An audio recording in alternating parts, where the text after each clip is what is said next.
Salut jeunes gens et bienvenue dans cette nouvelle table ronde. Que vous soyez un sang pur, un moldu ou un sang mêlé, soyez donc les bienvenus dans ce débat. Nous allons parler de magie, d'Harry Potter et de son expansion, Les Animaux Fantastiques.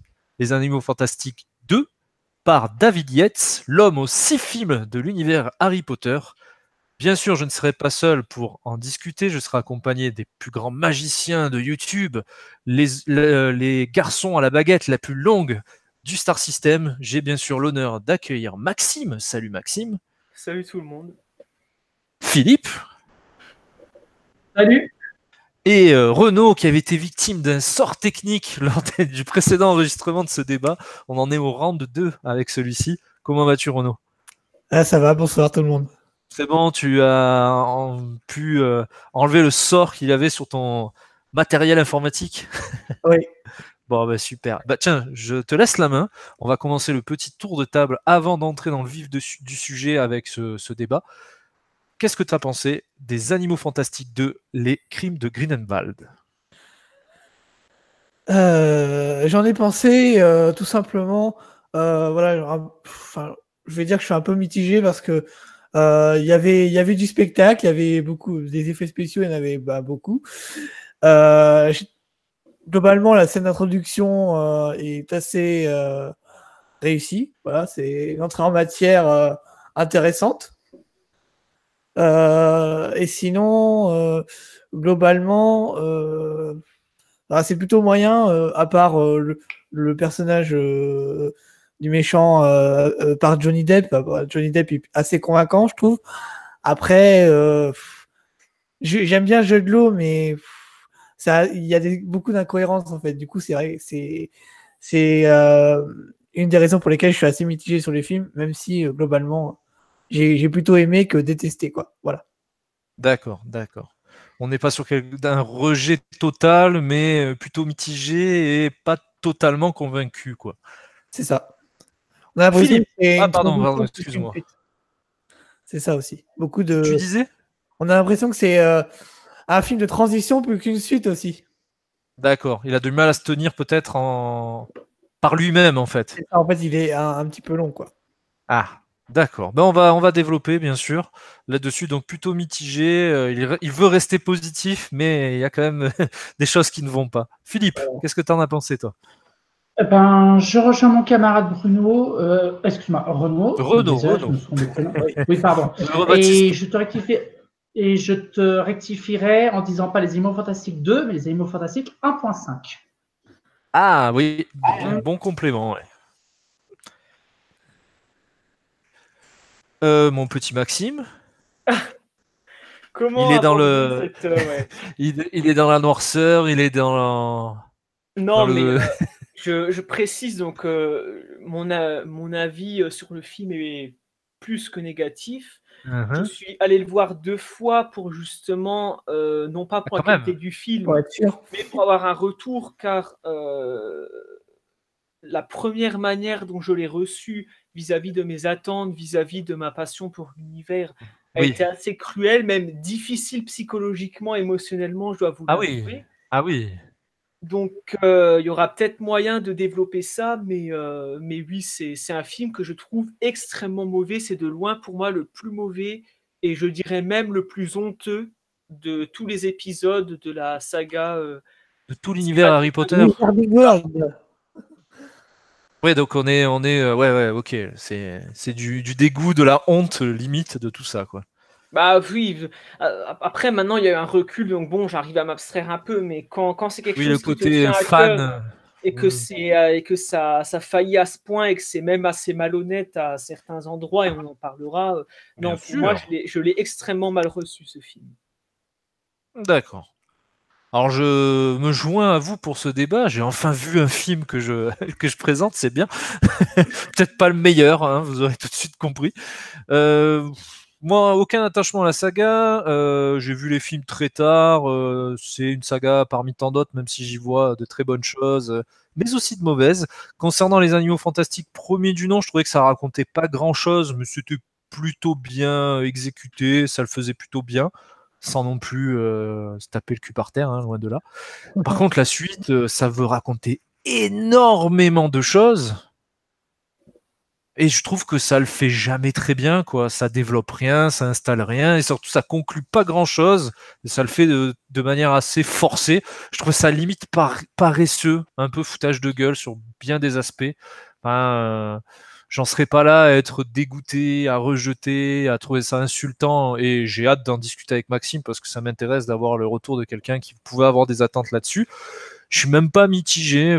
Ouais, ouais, rien. Pas de ressenti, quoi. Enfin, limite, le premier se tenait beaucoup mieux, quoi.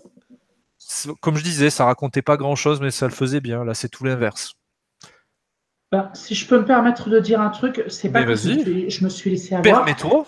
mais disons que ça va faire depuis 2-3 ans que j'ai, on va dire, le réflexe du spectateur méfiant en me disant que un plan qui me fait kiffer ou qui me plaît dans une bande-annonce, Ouais, je le trouve excellent sur le seul moment de la bande-annonce, mais ouais. en gardant en arrière-pensée que attends de voir à quel moment ça se Oui, situe oui, toujours et pareil, surtout oui. ce que ça veut raconter.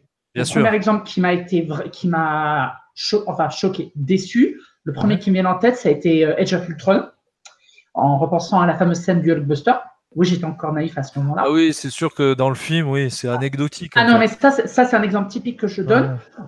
Les extraits donnaient super envie. Tu revois la scène dans le contexte du film. Déjà, tu avais déjà tout vu avant, mais tu t'en fous complètement au moment de le Ah voir oui, oui, intégré oui. dans le film. C'est la manière d'amener les événements. Ah, c'est peut-être un peu Et un là, problème général, en fait, actuel, je pense. Bon, après, une bande-annonce est là un peu pour survendre, pour créer le besoin chez toi, hein. C'est une publicité d'un film, donc c'est normal oui, oui, qu'ils oui, qu'ils forcent oui, un peu, oui. on va dire. Mais là, Abat le mystère, on est plutôt dans le forçage et le mensonge, ce qui est normal. ouais.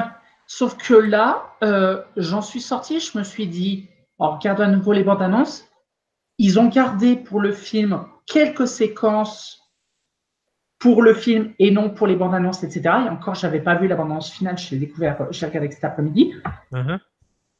Mais toutes les scènes que j'avais trouvées excellentes dans les bandes annonces, à part la scène d'introduction, c'est retombé comme un cheveu sur la soupe, concrètement. Bon, on y reviendra. On peut donc indiquer qu'on est sur la suite des Animaux Fantastiques. Il n'y a rien de sorcier là-dedans. Haha. Le 1.5 que tu nous disais, Philippe, je suis plutôt d'accord avec toi. Alors, effectivement, vous insistez beaucoup sur cette scène, et toi et Renaud, sur oui, la mise en bouche du film, enfin, oui, on est sur la grosse scène d'action qui lance le bousin. C'est l'évasion du méchant de l'histoire interprété par Johnny Depp, le fameux Grindelwald, donc, qui s'évade, qui va organiser une conspiration, coup d'État au sein de la magie avec les sangs purs, c'est bien ça, hein, si je dis pas de bêtises. Et notre Norbert Dragono va se retrouver un petit peu au milieu de tout ça, envoyé par Dumbledore pour essayer de comprendre ce qui se passe. Voilà quoi, le mec qui était Tenter de pas. retrouver croyance. Voilà, c'est ça, avec le personnage de croyance qu'on avait déjà aperçu dans le premier. En gros, on nous prépare la menace, on nous installe des enjeux très puissants, on veut nous faire découvrir une magie. C'était déjà un peu le cas dans le premier, où à l'international, on était aux États-Unis, là on va aller du côté de Londres, on va aller du côté de Paris. On nous parle aussi de magie qui viendrait aussi du Sénégal, on nous parle de... Enfin, on essaie de nous faire grandir cet univers, ça avait été un petit peu aussi le cas du premier. On ira faire un petit tour à Poudlard, hein, quand même, parce qu'il ne faudrait pas oublier ce qui plaît aux gens. Hein. Et on est donc parti pour 2 heures. On est sur 2h20 de film, hein, je crois, hein, si je ne dis pas de bêtises. 134 minutes, donc on est sur 2h14 de film. Donc un gros pavé. On s'y remet. Renaud, qu'est-ce que tu as pensé un petit peu de cette histoire? Convaincu par ces coups d'État très alambiqué en fait. T'as l'impression que Oui. ça va partir dans quelque chose d'intéressant. Et en fait, ça commence la piste. Et en fait, elle finit jamais quoi à chaque fois. Ouais, c'est ça. Et à chaque fois, tu t'ennuies. En fait, tu dis ouais, non, c'est pas intéressant. Même la révélation à la fin est pas intéressante quoi.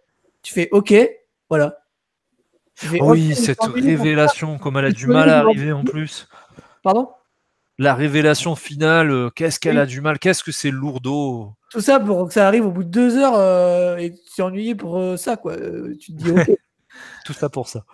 C'est ça, non mais c'est ça. Moi, je rejoins franchement, c'est-à-dire que j'en étais au climax, j'ai fait ouais, bah, dépêchez-vous, c'est bien joli votre climax et tout ça avec les balrogs éco plus en flamme bout à gaz, mais on aimerait bien savoir qui c'est Croyance.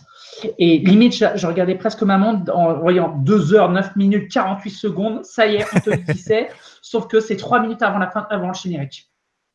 Et t'en avais tellement marre que ça arrive tellement tard que tu t'en fous complètement. Concrètement. Mais c'est ça, clairement. Parce qu'on a quand même, bon, le méchant, ok, très bien.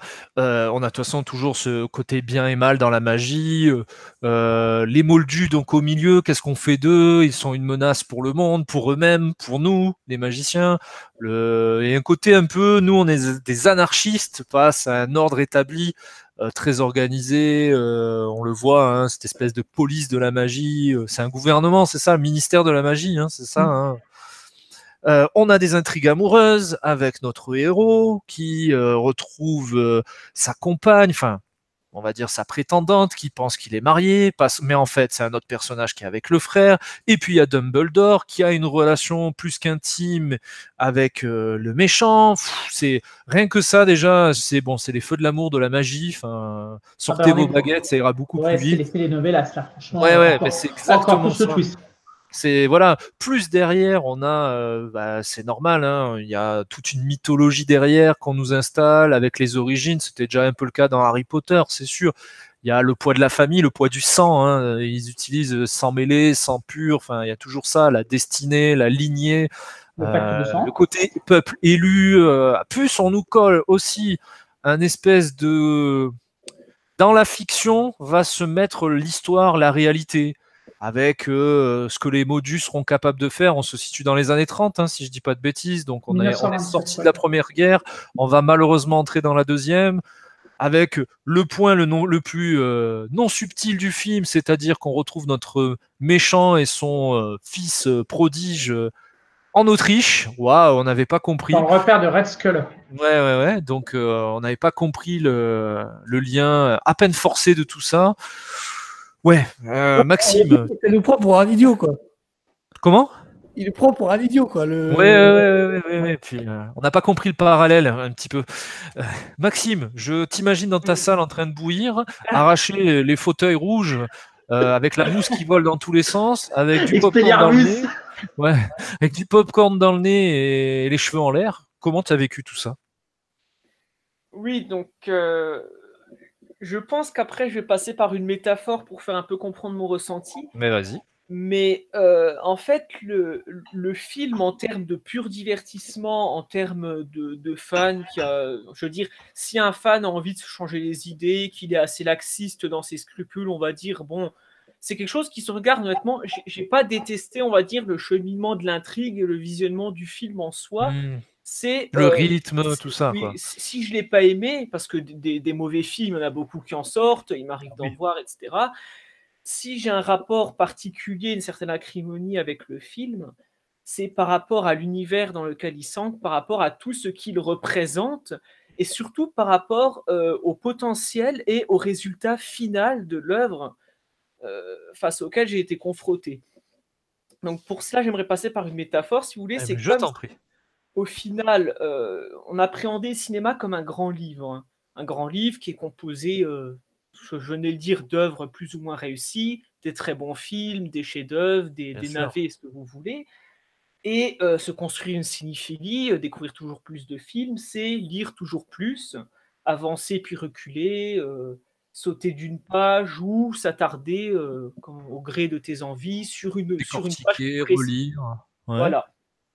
Lire Harry Potter, depuis mon enfance, ça a été et ça reste pour moi un immense plaisir. Aussi bien le plaisir de l'enfant qui veut développer un univers fantasmagorique, s'évader puis vivre de nouvelles expériences, que le cinéphile qui est né depuis 2-3 ans et qui fait attention aux plans, qui fait attention aux sentiments qui sont transmis par le film, à la manière dont est traité un propos par l'image.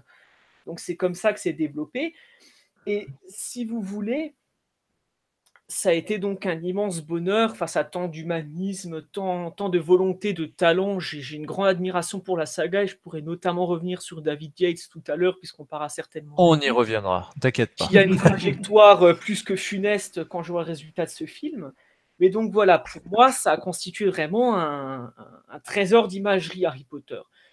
Le premier film, j'ai été plutôt positif avec, même si, bon, en le revisionnant, c'est vrai que je le trouve pas cinématographiquement très bon, mais il a le moyen d'être plutôt honnête, d'avoir de bonnes intentions. On peut être bienveillant et tolérant envers lui. Voilà, Ouais. je trouve qu'en termes de divertissement, il est meilleur. Oui. Mais là où vient le problème, c'est que lorsqu'on lit l'héritage d'Harry Potter, et donc toutes les œuvres qui ont été faites jusqu'à aujourd'hui, donc le premier et le deuxième, et qu'on va lire ce qui suit, si vous voulez, c'est inévitablement revenir aux pages arrière. Parce que on a connaissance d'informations, on a connaissance de certains morceaux artistiques qui ont déjà été faits, on a des attentes, on a des coups de cœur. Et donc forcément, c'est la raison pour laquelle, en tant que fan, les Animaux Fantastiques 2 m'a vraiment brisé. Je pense que c'est le terme à la fin, mais oui. par rapport à mes scrupules, à mes passions cinématographiques et en termes d'univers, il m'a vraiment dévasté, quoi. Et pendant plusieurs jours, je ne pouvais pas tourner la page comme si de rien n'était. Tu passes à un autre film parce qu'il t'a déçu. Et voilà, l'oublier, parce que je n'oublie pas l'immense travail qui a été réalisé pour les premiers. Et donc, ça vient franchement atténuer le portrait. Et donc, voilà, quoi. J'aimerais vraiment pouvoir déchirer la page. Ça, c'est clair et Oui, net. peut-être même de l'avoir jamais lu, en fait. Ah oui, mais c'est ça, c'est Ouais, pour jamais continuer. Ouais.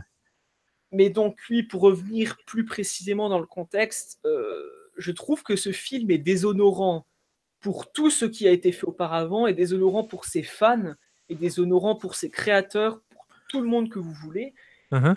Mais moi, il y a une chose que je déshonorerai pas, et c'est ce qui a amené à ma déception à la fin du film, c'est ce que j'appellerais mon objectivisme critique. J'ai beau avoir des affinités avec certaines choses, j'ai beau aimer J.K. Rowling, j'ai beau aimer David Yates, moi je pense qu'il faut poser les mots. Le film est nul, avec un grand N, se fout de la gueule du public, et donc je vais vous expliquer pourquoi.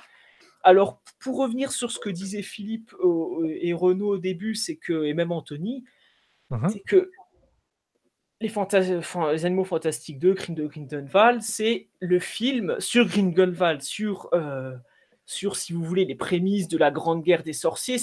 Dans la mythologie Harry Potter, c'est vraiment un élément important, quoi. Tous les fans s'attendaient à avoir un film. On s'est dit, bon, les Animaux Fantastiques 1, c'était sympa, mais on attend le 2, quoi, parce que c'est vraiment... On installe l'univers dans le premier, et dans le 2, on développe, quoi, voilà, minimum. tout à fait. Et en fait, le 2, on l'attend toujours. Voilà, et au-delà des qualités cinématographiques, ça. Il parle de quoi, ce film? Quels sont les enjeux?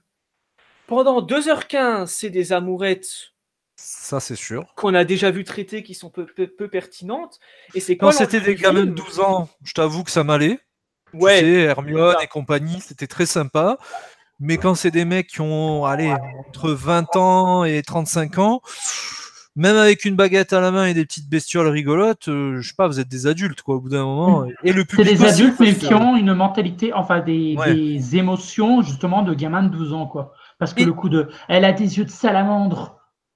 Ouais, mais ça, à la limite, sur le personnage de Dragono, je peux être tolérant. Il a un côté naïf, il a un côté enfantin, il a un côté un peu dans son univers, dans son monde. La preuve, il rentre dans sa valise, il est dans son univers de chasseur de Pokémon. Mais bon, vous m'avez compris, quoi.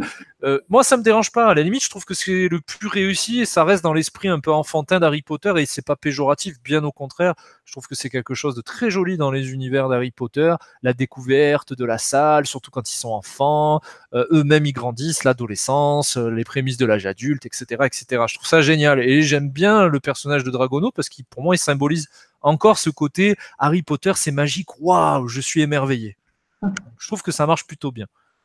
Pardon Maxime, je t'ai coupé, excuse-moi. Oui, mais ça, je suis plutôt d'accord avec toi. Bon, il y a certaines sous-intrigues, sous-développement, on va dire, c'est ça le problème du film, on est tout le temps dans le Ouais. secondaire, dans l'anecdotique, qui peuvent plaire par moments, qui sont satisfaisants, C'est un peu même léger voir, sur 2 heures, quoi. certains rapports. Mais le problème, c'est, et encore une fois, dans la mythologie Harry Potter, dans les personnages centraux qui sont à la rigueur, bon, Newt Scamander, mais on va dire que dans l'histoire de Harry Potter et de ce qui s'est passé, c'est pas le personnage central.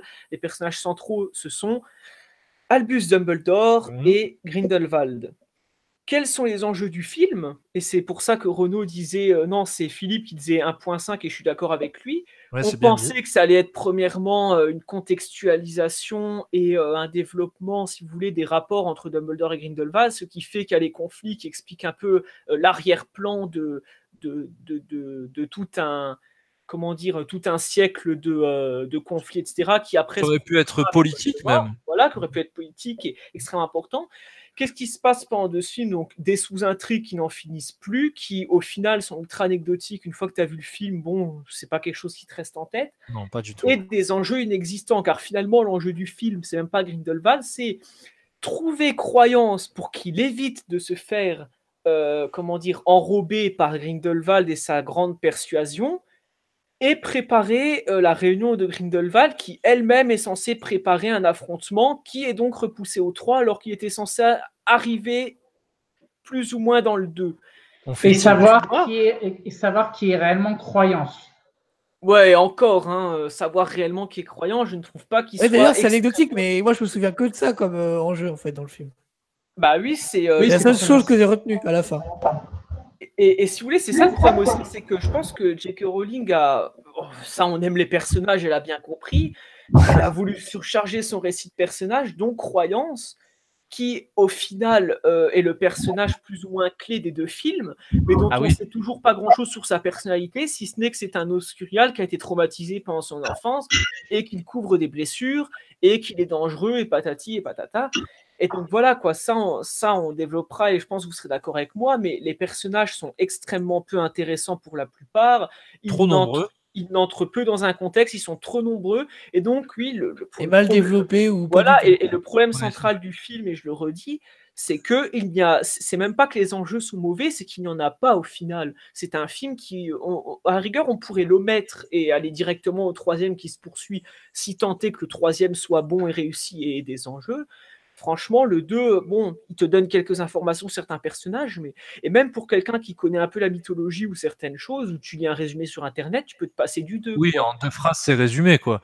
Et il s'est échappé, et l'autre, c'est pas... Enfin, l'origine de croyances et des quelques personnages qui vont autour. Voilà, c'est tout. T'as pas besoin de plus. C'est ça. Et on reviendra aussi dessus un peu, mais... le film scénaristiquement est mauvais, mais il aurait pu être bon s'il était porté par une fantasmagorie visuelle, bien sûr, oui, incroyable, une magie qui a déjà été insufflée, ça je reviendrai, qui a déjà été insufflée par David Yates, auquel on fait souvent des procès, mais qui a fait un admirable travail, notamment sur le sang mêlé et sur la première partie de Reliques de la Mort, en proposant un blockbuster à l'opposé de tout ce qui se fait depuis cliché à Hollywood.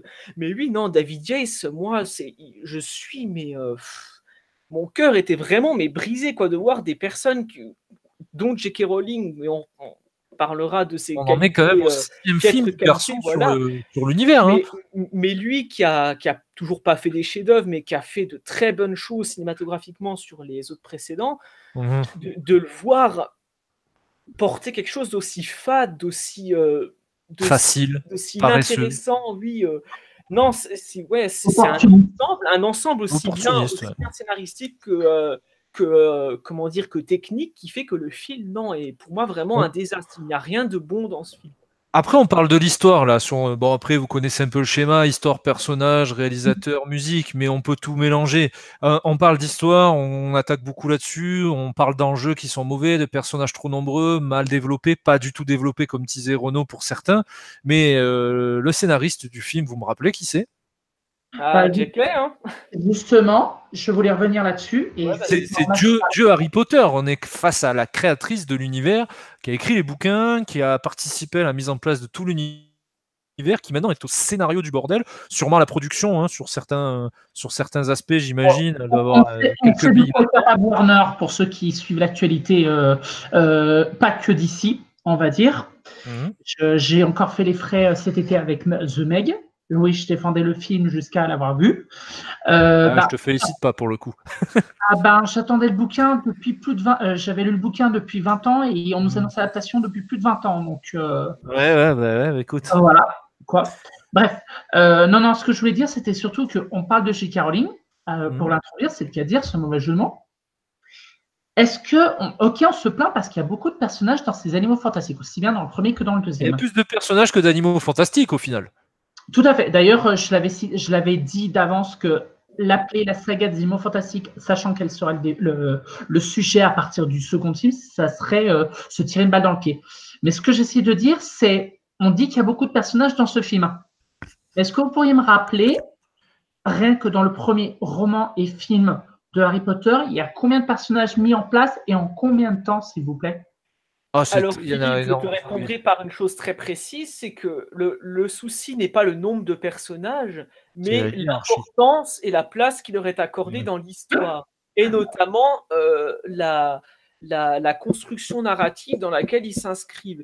C'est-à-dire que la spécialité d'Harry Potter, et ce qui a fait son succès, et ce qui fait que, en plus d'avoir des résonances philosophiques, visuelles, tout ce que tu veux, extrêmement importantes, c'est que c'est un récit qui a toujours été porté sur l'intime et qui a développé un univers par le prisme d'une subjectivité qui est celle du protagoniste principal, et donc d'Harry Potter. Et donc, on était tout le temps dans un univers cloisonné, celui d'Harry Potter. Alors, bien sûr, des fois, il y avait quelques explorations qui sortent de sa subjectivité, et qui sortent de son cadre et de son expérience, on est bien d'accord. Plus cohérent avec l'évolution. Mais la plupart des récits, et c'était le cas dans les films, étaient vus par Harry Potter, étaient reliés par Harry Potter, étaient vécus au niveau de son regard d'enfant. Oui, c'est exactement ça. On a beau dire ce qu'on veut à propos de la réelle de Columbus en premier, mais pour ceux qui n'ont pas lu les bouquins, je donne un exemple tout con. Par exemple, la scène du Choixpeau, c'est-à-dire qu'on arrive dans la salle, on découvre tous les profs. Oui, les profs, les écoles. L'école, les profs, le Choixpeau et les élèves. En combien de temps? 5 minutes. Oui. Ce qu'on n'arriverait pas à faire un David Yates version Les Animaux Fantastiques. Exactement. La preuve avec ce numéro 2. Oui. Ou plutôt une J.K. Rowling, pour le coup. J.K. Rowling, on va dire les deux. Allez, un personnage, quoi. Ils sont là, nos coupables sont désignés. En fait, le problème, c'est que J.K. Rowling, pardon. Vas-y. Au lieu d'écrire un film, elle a écrit un livre, en fait. Ah ben oui. Et elle l'a mal écrit, alors, pour le coup. Voilà, c'est ça, en plus.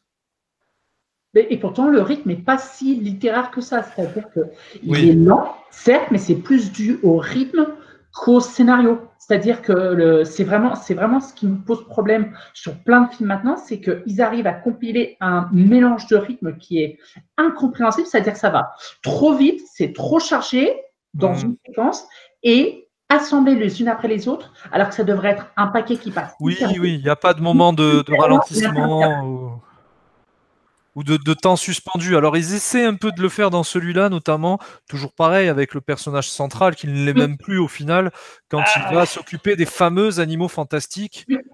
C'est les seuls moments où on arrive un peu à respirer, en fait, dans le film. Le souci, c'est qu'un rythme doit être porté par un enjeu, par une finalité qui est pour le coup qui reste incertaine. Sauf que là, effectivement, alors peut-être des personnes me diront qu'ils l'ont pas reçu comme ça, mais je ne vois pas dans les enjeux qui sont posés dès le début et à la mi du film, au milieu du film, eu égard à ce qui a été développé, ce qui peut, oui, te mettre dans une tension permanente et d'autant plus par une mise en scène qui a du mal à la transmettre. Oui, on est d'accord.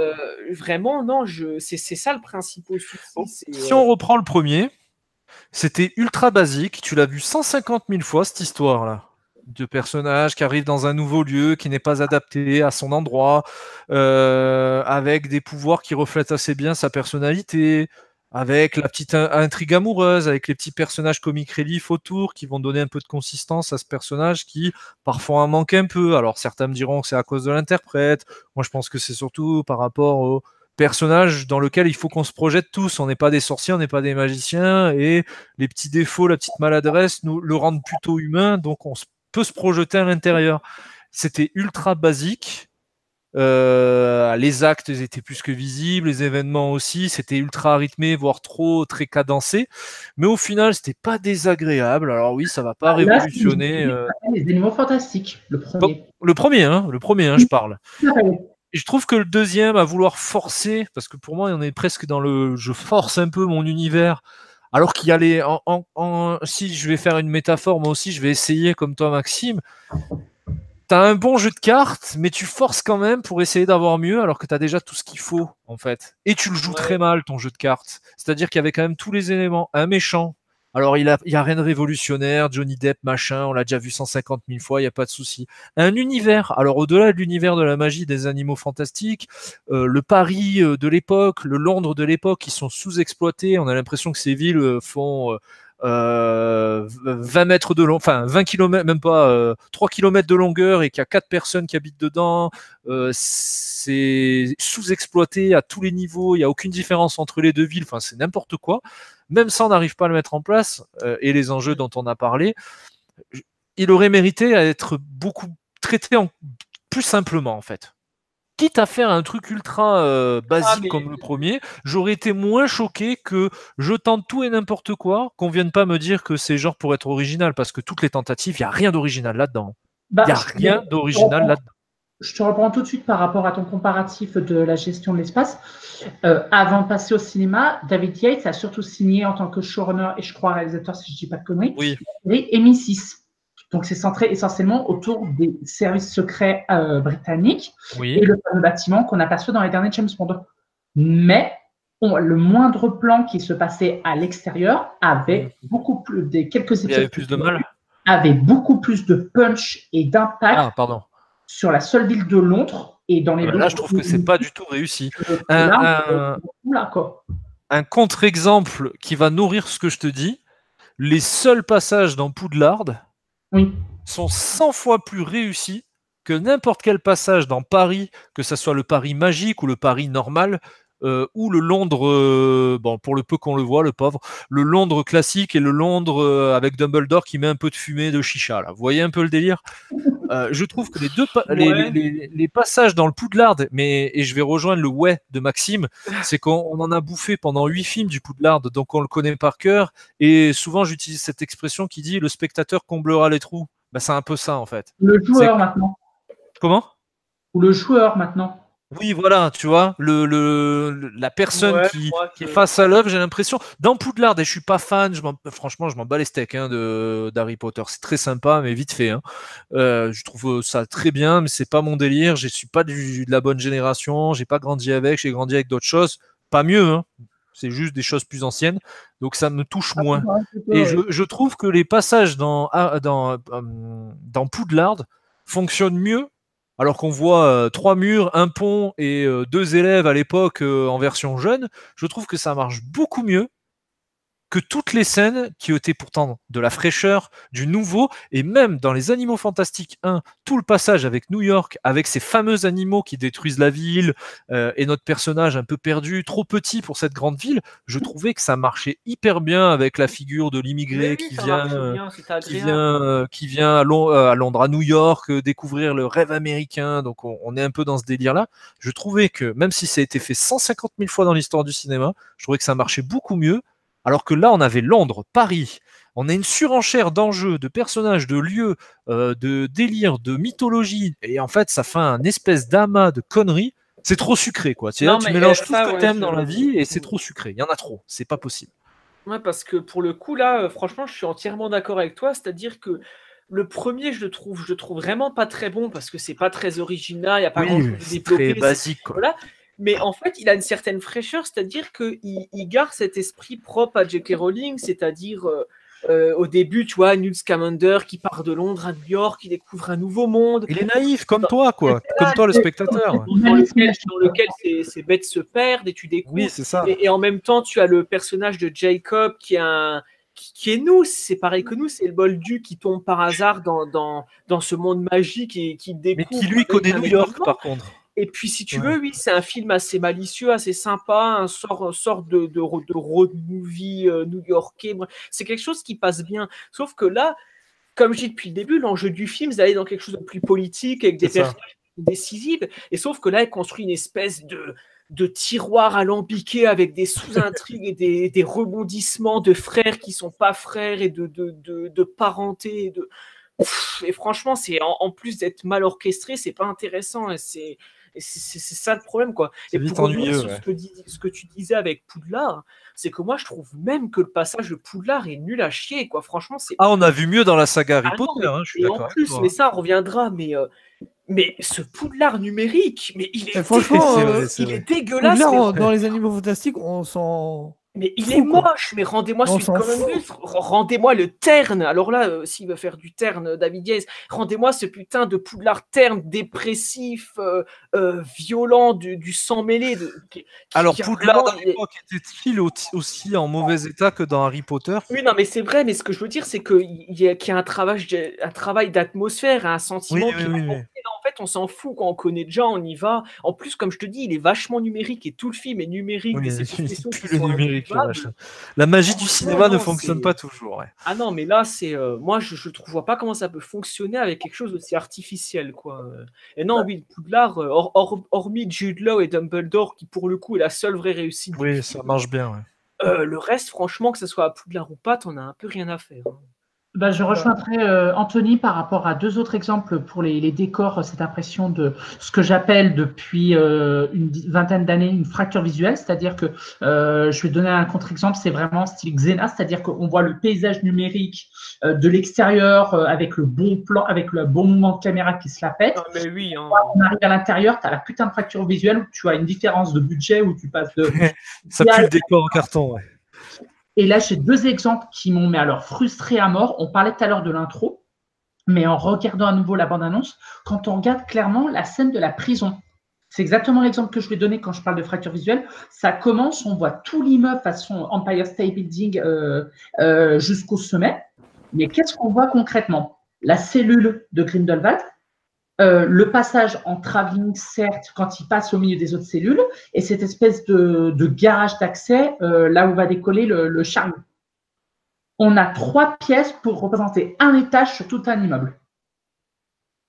Et ça, tu sais, ce que tu dis là, en fait, le problème, il s'applique partout, c'est- en fait. Ce que tu me démontres là, je le vois partout. Qu'est-ce que c'est que ces scènes d'action où il y a, pour moi, une bonne scène d'action ou la bonne découverte d'un univers, c'est une vue d'ensemble et on se rapproche petit à petit de ce qu'on veut raconter et on nous resitue géographiquement où on est régulièrement pour qu'on comprenne un peu l'ampleur de tout ça.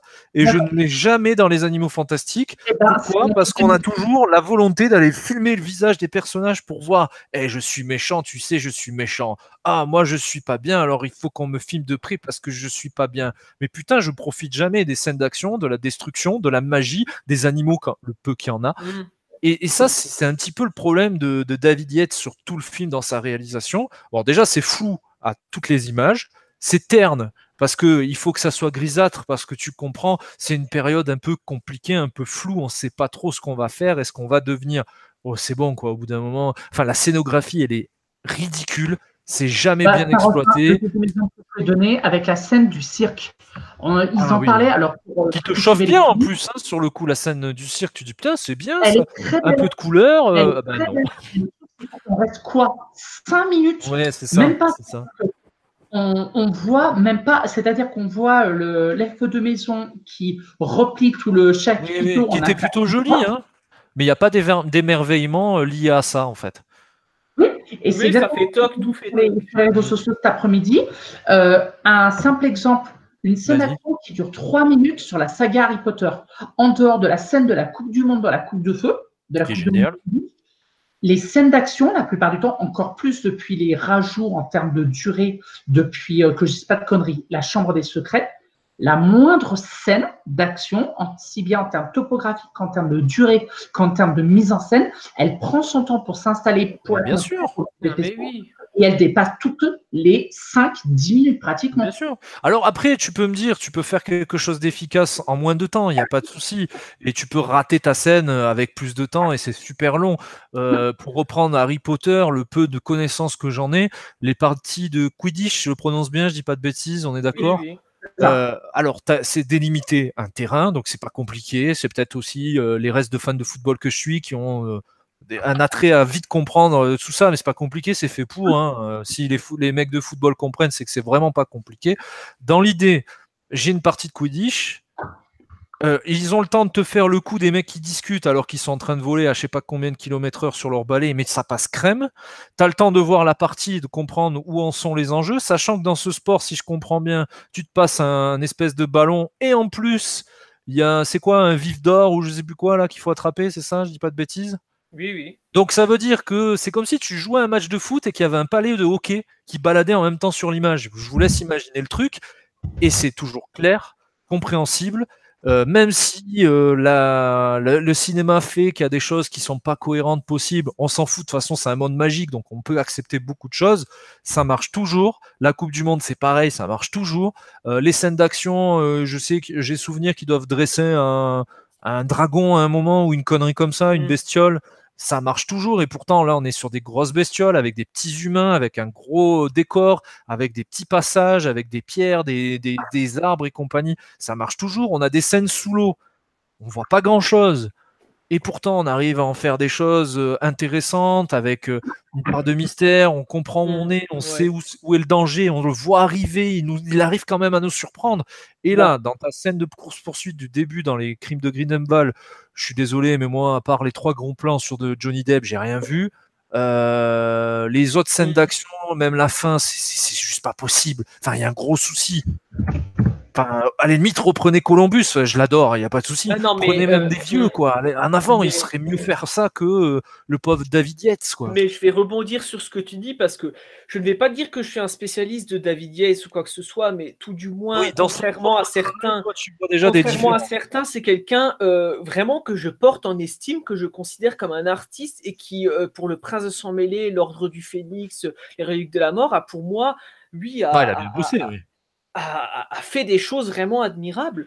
Et donc, effectivement, déjà, les premiers Animaux Fantastiques, j'étais assez déçu de son travail, qui est déjà un peu, on est nettement en dessous de ce qu'il a pu faire. Un peu flemmard, ouais. Là, pour moi, vraiment, mais c'est une incompréhension. Je ne comprends pas comment il peut arriver à faire quelque chose, tu disais, d'aussi terne, aussi insipide, aussi sans intérêt, quoi, que ce film. Et déjà, moi, il y a un choix esthétique parce que le cinéma de David Yates est hautement porté par les symboliques. Moi, je me rappelle tout à l'heure, Philippe parlait des introductions. Dans le 5, tu as le reflet de l'ombre lorsqu'il est sur la balançoire pour expliquer sa solitude. Après, l'attaque des trackers qui se fait sentir par l'orage qu'advient, par l'ambiance froide du couloir dans lequel il y a quelque chose très bien, qui fonctionne très bien. Dans le 6, l'attaque sur le pont en Angleterre, dont je ne connais pas le nom, je ne me rappelle plus, avec ses reflets dans le miroir des moldus qui tremblent. Il y a toujours un jeu avec l'image pour te faire exprimer une tension, quelque chose de bien. Mais là, dans ce film, il y a quelque chose qui m'étonne franchement et qui avait déjà commencé avec les premiers Animaux Fantastiques. David Yates utilise des focales parfois extrêmement longues, avec des cadres très resserrés, avec très peu de profondeur de champ. C'est limite étouffant, mais c'est tout le temps comme ça pendant tout le film, où en fait, oui, il n'y a pas de profondeur et il n'y a pas vraiment de... Et cette rupture, je la comprends pas parce qu'elle est au profit de rien. Et donc moi, ça me déçoit un peu parce que le tout est terne. Et le problème, c'est pas que l'image soit terne. Hein. Bruno Delbonnel, qui est un excellent chef opérateur, a fait un travail pour moi admirable dans Le Prince de Sang Mêlé. Avec des fois, on était presque dans quelque chose de noir et blanc, dans une ambiance gothique d'un film des années 30, vraiment, mais qui était très réussi. Et là, non, oui, effectivement, c'est... Mais justement, Vraiment, tu veux nous montrer des temps obscurs, tu veux nous montrer des temps grisâtres, où rien n'est bien défini, où le danger arrive. Enfin, la meilleure façon de montrer l'obscurité, c'est de jouer avec la lumière, justement, Mais oui, avec le clairement. contraste de Et celle-ci. pourtant, tu parlais du début, mais pour moi, le début, il m'avait laissé une bonne impression, mais vraiment le tout début, je vais te dire pourquoi. La grosse scène d'action du début, Ça on est d'accord. commence, oui, non, même avant la scène d'action, ça Ah oui, commence, le logo oui. Warner qui tourne, la petite mélodie, Oui, oui, oui. arrive dans un univers, il te fait un espèce de panoramique, encore une fois, les immeubles qui sont assez gros en plan, avec un orage de la pluie, on se sentirait presque dans une ambiance d'Arkham City, en mode Batman, bref. Ouais. Après, il va sur Grindelwald, il va dans sa cellule, on voit les personnes légèrement déviées, là encore une fois, la focale qui est plus proche que celle des anciens films, mais qui fait son travail. La mouche qui arrive, qui se fait, ou la bête, je sais pas ce que c'est, qui se fait tuer par le cercle, la magie qu'il utilise pour l'achever, quoi. Plan sur Grindelwald, directement, qu'est-ce que ça dit? C'est quelqu'un d'extrêmement imprévisible. Ensuite, tu as l'autre personne qui vient la voir à travers la serrure, qui la regarde, on dit c'est quelqu'un d'extrêmement dangereux, on a dû changer 10 fois de garde, etc. Après, sortilège de l'Imperium pour le transférer. Là, pour moi, il y a quand même une certaine tension, il y a des choses qui sont transmises par l'image, tu sens que le bonhomme est extrêmement dangereux, il inspire la peur. Oui, on te saisit en plus directement, quoi. Mais après, la scène d'action qui peut être enthousiasmante, mais qui est filmée, oui, ultra cutée, rapprochée. Et à partir de là, oui, toute la longueur du film, pour moi, je ne retiens rien esthétiquement. Je vais peut-être un début d'explication si tu veux. Tu vois ce que je veux dire, c'est un peu ça, c'est filmer un film avec un univers, un côté un peu rétro, et c'est pas qu'un peu, on est dans les années 30, d'un univers déjà établi qui joue sur le fantastique, sur la magie, il te filme ça comme Rampage, que j'aime beaucoup, il n'y a pas de souci, mais on n'est pas... Voilà, il faut des fois aussi adapter à ce qu'on raconte, sa façon de filmer, on n'est pas obligé de coller au cahier des charges actuel à tous les niveaux, quoi. Ouais, parce que les scènes d'action ultra cutées, ça va 2 secondes. On en peut plus, ça dépend ce que tu racontes. Si tu me parles, voilà. Si tu me fais un montage ultra dynamique, ultra caméra épaule, comme on peut le voir dans différents, Missions Impossibles, les choses comme ça, ça me dérange pas. Mais souvent, c'est un film d'espionnage et d'action, donc souvent dans les blockbusters, c'est pas ce qui est utilisé, quoi. Et puis encore une fois, pour faire une référence, je sais pas si vous vous rappelez de la course-poursuite avec les rafleurs dans les Reliques de la Mort partie 1, c'est quelque chose d'extrêmement cuté, rapide, et des gros plans sur les pieds, sur les visages, mais là, pour moi, c'est une de ces séquences les plus réussies de David Yates. En plus, une séquence qui est sans bande-son, où vraiment, c'est pour moi, il joue sur la peur et sur le dynamisme de la scène. Et, tu vois, mais là, en effet, c'est juste... danger permanent, en fait. Pour la scène de Grindelwald, c'est juste illisible, quoi. Celle du début, là... Il est un peu gratuit, non? Exactement, de mettre le doigt sur on va pas dire le défaut, mais ce qui est la qualité de David Yates, c'est-à-dire qu'il sait filmer et transmettre la tension à l'image, c'est-à-dire que carrément. Ça fonctionne parce qu'il n'y a pas de dialogue. C'est exactement pour ça. Et là, tu l'as dit tout à l'heure, on sent tu l'as dit toi-même, tu te laissais influencer par l'ambiance, etc., des quelques plans de l'intro. Pourquoi? Parce que à un dialogue près, il n'y a pas de dialogue. Et quasi uniquement du son et du cinéma, c'est-à-dire de l'image en mouvement. L'exemple que tu as donné. Le langage par l'image, oui.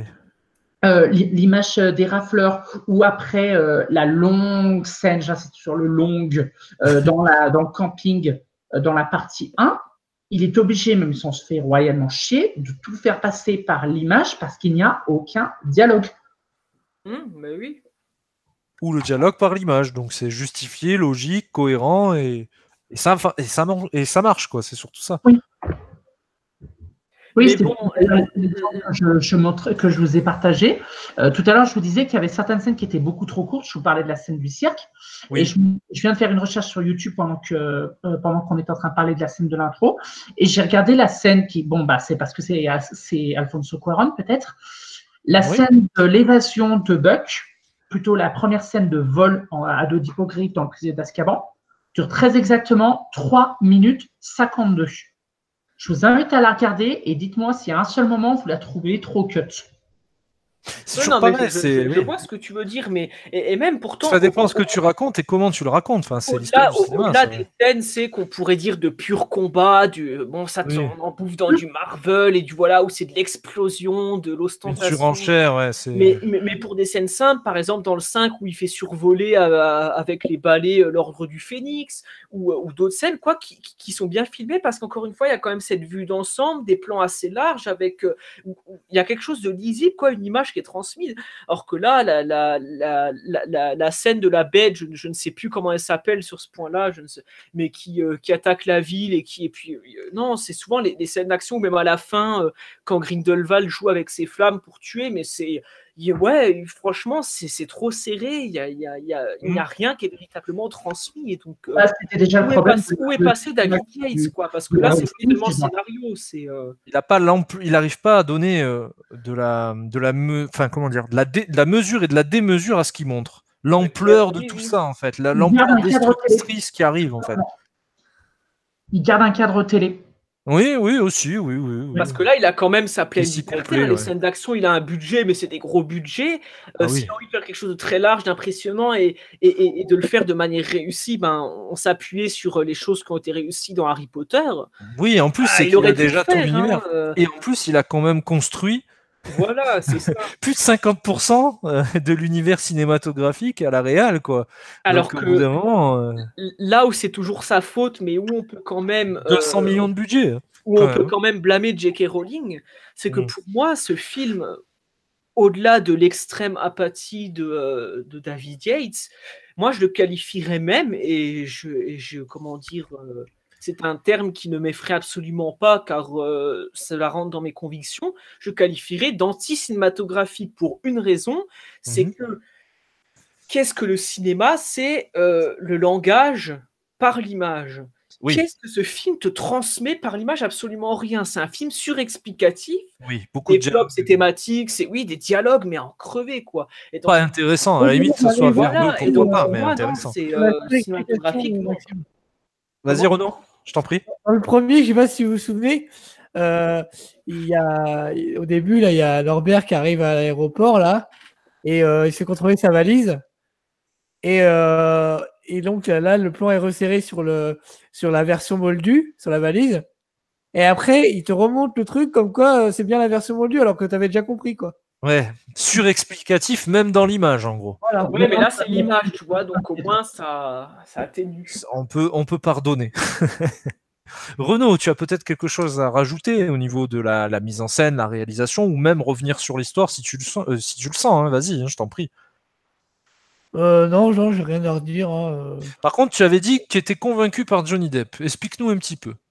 Ce n'est pas un procès qu'on te fait, mais j'ai entendu beaucoup dire de mal en fait de Johnny Depp en méchant en fait.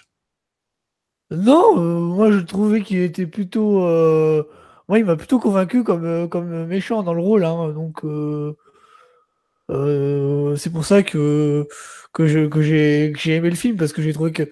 En fait, c'était le seul point intéressant du film. Le méchant. Ouais. Par l'interprétation ou même par le personnage en lui-même, ses propres enjeux à lui, quoi. Ouais, je dirais plus l'interprétation parce que les enjeux sont pas vraiment là, quoi. Après, le côté un peu anarchiste qu'il a au début du film et ensuite l'espèce de coup d'état militaire qu'il met en place, c'est le seul truc que je trouve à peu près logique dans le bordel, en fait. Et pourtant, c'est ultra négatif, c'est l'antagoniste parfait, le grand méchant qui est méchant. Donc, moi, je trouve que ça fonctionne, quoi. Même si c'est un peu grossier, un peu bourru, je trouve que ça fonctionne plutôt bien. Moi, tu vois que je sous-entends, ouais. Parce que tu vois, moi Grindelwald, au final, je suis quand même déçu, mais après, je pourrais parler du personnage. Mais dis-nous. Déjà, sur le simple fait que le film s'appelle Les Crimes de Grindelwald, quels sont les crimes de Grindelwald que tu vois dans le film?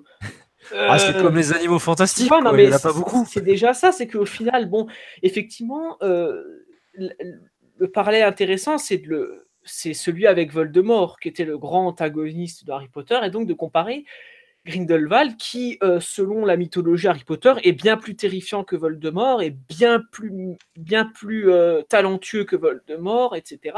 Et donc, c'est intéressant de voir que lui, c'est quelqu'un finalement qui, moi, personnellement, me paraît beaucoup plus intelligent, beaucoup plus sournois. En fait, il est beaucoup plus ambigu. Extrêmement Oui, persuasif. c'est vrai, ambigu. Ouais. Il arrive par un simple contact. Et d'ailleurs, moi, il y a un truc qui m'a étonné, et c'est notamment c'est pas vraiment l'épilogue, mais juste avant l'épilogue, dans son discours, fameux discours au cimetière, c'est que finalement, les arguments qu'il développe, et là, on peut dire que c'est un bon démagogue, mais ils ont lieu d'être, quoi. C'est-à-dire, il fait ses prédictions où on voit la guerre mondiale, on voit ce que vous voulez, mais c'est qui qu'on protège? C'est qui qu'on protège? Est-ce que c'est nous ou est-ce que c'est eux, les moldus? Et quand effectivement on voit ce qui va advenir avec ce qu'on pourrait appeler la médiocrité de l'homme, des moldus, et ben finalement Grindelwald, lui, c'est aussi un antagoniste qui brille par son intelligence, qui est extrêmement intelligent. Après, pour ce qui est de la prestation de Depp,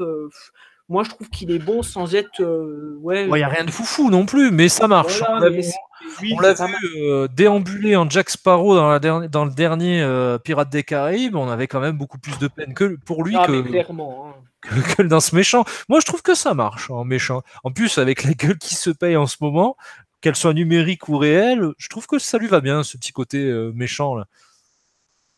Avec sa coupe très années 30. Ouais, je préfère sa coupe quand il est prisonnier que. Ah oui. On va dire. Après, il est en mode BG un peu, tu vois. On pourrait confondre avec Nicolas Flamel, c'est pour ça que c'est coupé les cheveux. Ah, Flamel, puisque tu parles de lui. Parce que Nicolas Flamel, ça fait partie des nombreux éléments du fanservice, mais juste inutile, dégueulasse, mais surtout que tu le vois rapidement, il apporte rien à l'intrigue. En plus, il faut bien te faire un petit plan sur la pierre philosophale pour te montrer qu'on fait plaisir aux fans et qu'elle existe bien. Ils sont largués, quoi. Ouais, c'est largué, oui, il sert à rien, Nicolas Flamel, hein, franchement. Moi aussi, je vais m'y mettre au niveau des comparatifs et des métaphores. Tu as clairement l'impression que de temps en temps, le film, c'est ton voisin qui est Potterhead, et à chaque fois que tu essaies de t'endormir, il te donne des méchants coups de coude pour ton voisin lourd, alors. Hein. Alors, je t'avoue que ma non-maîtrise de l'univers, pour avoir vu, je crois, une fois chaque film, donc c'est te dire, et pas forcément avec l'attention que j'aurais dû y mettre, j'avoue en sortant de la salle que j'ai quand même posé pas mal de questions pour être sûr de bien comprendre les enjeux. Parce que c'est moi qui suis pas forcément très enclin à l'univers, et parce que ça traduit peut-être aussi que même si je m'attarde sur des conneries liées à l'univers, c'est que j'y ai pas trouvé de consistance à ce deuxième Animaux Fantastiques, et que les enjeux, encore une fois, pour y revenir, il y en aurait eu moins, mais mieux traités, je serais resté focalisé sur cela, et ça m'aurait entièrement suffi. Disons que c'est le même type de, disons encore de devoir citer Marvel dans un débat qui n'a rien à voir, mais le truc c'est que c'est exactement le type de construction, c'est-à-dire qu'on dit que c'est une construction en fan service, mais c'est encore plus, j'ai envie d'utiliser le terme pervers que ça, c'est-à-dire qu'on est presque sur un syndrome Infinity War. C'est-à-dire que tu vois le film, si tu n'as pas, allez, en étant gentil, 60% des références dont le premier film, soit lu, soit vu, t'es largué. Mais complètement. Ouais, non, je suis pas d'accord. Hein. L'intrigue en soi, elle est très mal écrite, mais pour sa compréhension, alors bien sûr, la maîtrise de l'univers peut faciliter la compréhension, mais elle ne repose pas sur des éléments qui sont inconnus par les personnes qui n'en connaîtraient pas davantage. Ça, je vois pas trop les exemples que tu as, mais ça vient pas te polluer, mais ceci dit, juste que c'est vulgaire, quoi, c'est grossier. Voilà. Et je pense que vu que le reste est maltraité ou pas assez bien traité, forcément, ça vient se rajouter à ça. Si c'était bien traité et qu'on nous met quelques références plus ou moins subtiles et compréhensibles, bon, pourquoi pas, t'as quand même eu le reste qui était bien fait. Mais là, étant donné qu'il y a quelques vides, quelques manques et beaucoup trop de facilité, de rapidité dans l'exécution de tout ça, forcément, ça vient se rajouter et ça ralentit encore plus le bousin, quoi. En termes de référence, moi j'en avais une, mais c'était pas véritablement volontaire. Bon, désolé, mais c'était la première qui m'est venue à l'esprit. À chaque fois qu'ils nous expliquaient les flashbacks parce qu'ils n'arrivaient pas à l'expliquer à l'écran de façon claire et nette, ça me faisait penser à la scène des flashbacks dans les Yatsila, pour vous dire. Qui se remémorait telle nana qu'il avait draguée il y a quelques années. Ah non, mais il y a même un gag, à un moment il fait on n'a pas le temps pour le flashback. Son chef Alors, si tu restes sur des gags, il y a un truc qui fonctionne et pourtant, franchement, c'est vraiment anecdotique, mais j'avoue avoir un peu ri, c'est les petites allusions sexuelles. Ouais, Hein. je- La petite stagiaire, c'est une stagiaire, non, qui est avec Dragono? Oui, son assistante, oui, celle Son qui. assistante, pardon, elle y était peut-être dans le premier, peut-être que ma mémoire me joue des tours, je sais pas, mais enfin bon. Cette assistante qui essaie de faire aussi bien que lui pendant son absence, et quand elle arrive, bien sûr, il est fort, il est dans son élément, je trouve ça plutôt brillant parce qu'il n'est pas du tout dans son élément à l'extérieur, il va se baigner avec une espèce de bestiole bizarre, enfin bon, il lui donne un traitement ou je sais pas quoi, et bien sûr, elle est tellement éblouie par sa maîtrise qu'elle en est toute mouillée. Je trouvais ça plutôt drôle, j'avoue. Et les petites allusions sur les baguettes et compagnie, c'est très con, c'est un peu bof, mais je trouve que ça marche plutôt bien. Ouais. Moi, ce qui m'embête un peu, c'est que, non, mais blague à part, hein, bien entendu. Oui, Hein. oui. Ce qui m'embête un petit peu, c'est que les animaux fantastiques et Dragono, j'en fais pas un super héros, j'en fais pas Harry Potter, je pense qu'il est pas là pour être son équivalent, mais il est censé être la clé qui nous fait rentrer dans cet univers, dans les animaux fantastiques. Et au final, il est relayé juste au rang de folklore, de petit décor, petite ambiance sympathique, mais au final, il apporte pas grand-chose. On essaye de le renforcer avec un frère, avec le retour des copains et compagnie, mais il se passe jamais rien. C'est un petit peu dommage, je suis un peu déçu, parce que j'aimais bien le personnage dans le premier, je trouvais que très basique, il fonctionnait plutôt bien en fait. Bah, je ferai une métaphore même encore plus poussée. Tout comme Harry Potter découvrait l'univers on découvrait l'univers des sorciers à travers le regard d'Harry Potter qui découvrait cet univers pour la première fois. Là, on est aussi extérieur à l'univers des sorciers que les Scamander par rapport à son comportement, par rapport à d'autres personnes. C'est vrai. C'est exactement ça. Bah, y a même certains qui ont dit qu'il a un comportement carrément autiste même. Ah, c'est officiel, le personnage est autiste d'après les dires Norbert Dragono et en discussion de Norbert Dragono, de Eddie Redmayne, l'acteur, et puis en discussion avec J.K. Rowling. Enfin, officiel, le mot n'est pas le bon, mais en tout cas, Oui, mais bon, c'est Eddie Redmayne qui l'a dit. Il l'a dit parce que lunaire, tu pourrais le voir comme ça. Le reste, oui, pas besoin de le la préciser. politique, les petites. Lui, ce qui l'intéresse, c'est d'étudier en fait, d'approfondir ses recherches, de continuer. Il est même au service de ses animaux, limite. Ce qui est plutôt noble de sa part. Au final, il parle de sang mêlé, de sang pur et autres. Mais philosophiquement parlant, le sang pur, ou du moins l'esprit pur de tout ça, c'est lui. On aurait pu le mettre aussi en opposition avec le méchant. On voit qu'il s'entend bien avec Dumbledore, mais c'est pas étonnant parce qu'ils sont un peu dans la même optique, la même vision de la magie. Je trouve pas ça incohérent, mais au final, c'est juste du folklore, c'est juste du décor, c'est juste Ouais, non, mais c'est un peu totalement d'épaisseur, ça. Hein. quoi. C'est, le problème du film, on a déjà réglé, au-delà du fait qu'il soit plutôt vide dans tout ce qu'il Oui, propose. Comme ça, tu peux résumer, hein, c'est fait rapidement. ça va être le résumé du débat, vas-y. Ce que tu dis, c'est juste, c'est que Norbert Dragono, c'est un personnage que la plupart des gens apprécieront parce qu'il n'y a pas de raison de le détester, Ah parce oui, qu'il est honorable, on parce pourrait le qu'il est trouver. drôle, parce que ce que tu veux. Voilà, tu as d'autres personnages, mais moi je le dis, mais en termes de Potterhead, l'incarnation de Dumbledore par Jude Law, c'est quand même extatique. Ce qu'il fait, c'est absolument admirable. Il arrive à manier une espèce d'excentricité dans une sobriété, avec en même temps une espèce d'émotion et un passé qu'on s'en remplit, mais une certaine assurance et même insolence à l'égard des C'est personnes. un peu d'ailleurs l'insolence, le sel d'Harry Potter. Et Un voilà, petit peu. mais le personnage est Harry extrêmement. Potter lui-même est insolent il respecte pas forcément les règles, les interdits, bah, il fait tout pour les braver, et c'est ce qui nous plaît. Ouais, c'est ça. Donc, tu as les personnages, donc Dumbledore réussit, Eddie Redmayne réussit, Grindelwald réussit, mais même les personnages qui sont censés être centraux dans l'intrigue, au final, tu as dit c'est du folklore, mais tu as raison, c'est juste des petits détails qu'on apprend pour essayer de faire préparer une suite. Et dans la construction narrative, maintenant, pour vraiment les problèmes essentiels qui s'imposent selon moi, c'est déjà, oui, premièrement, la focalisation sur le personnage de Credence qui s'assume sans s'assumer, c'est-à-dire que c'est un personnage qu'on voit parfois et c'est lui l'élément clé, mais jamais il n'est plus développé que ça, que ça, Mmh. donc c'est un problème. Mais il traverse le film, ouais, c'est clair. Deuxièmement, la rupture de rythme, alors ça c'est juste pour faire plaisir, mais la rupture de rythme quand tu arrives à Poudlard, tu as l'impression que c'est une parenthèse, alors ça arrive mais de manière extrêmement abrupte, sans cohérence. Tu vas à Poudlard, c'est un peu soudain, voilà, on te sort la musique, on fait une parenthèse pendant 15 minutes où on te fait même un flashback de Dragono quand il est en était jeune, de défense contre les forces du mal avec l'épouvantard, etc. Bon, voilà quoi, c'est pas très utile non plus.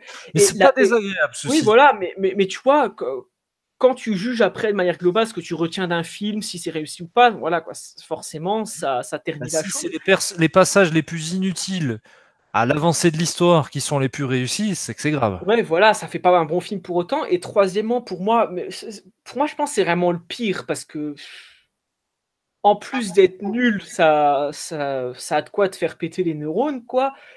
C'est cette histoire, mais en plus d'être inintéressante, mais inutile au possible, de l'état d'Estrange avec cette tromperie elle se trompe d'enfant et donc finalement elle envoie Credence qui devait pas être lui chez les belles boss où il se fait maltraiter, etc. Et donc bon, de manière un peu pompeuse, ça continue la tradition de J.K. Rowling un peu sur comment dire, le hasard de la vie avec les l'enfance maltraitée.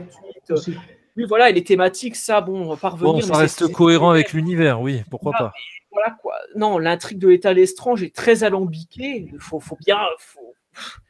vraiment être attentif. Inutilement alambiqué. Ce que disait Renaud au début, c'est alambiqué, mais ça, c'est inutilement, quoi. Il n'y a pas grand-chose. C'est clair. Hein.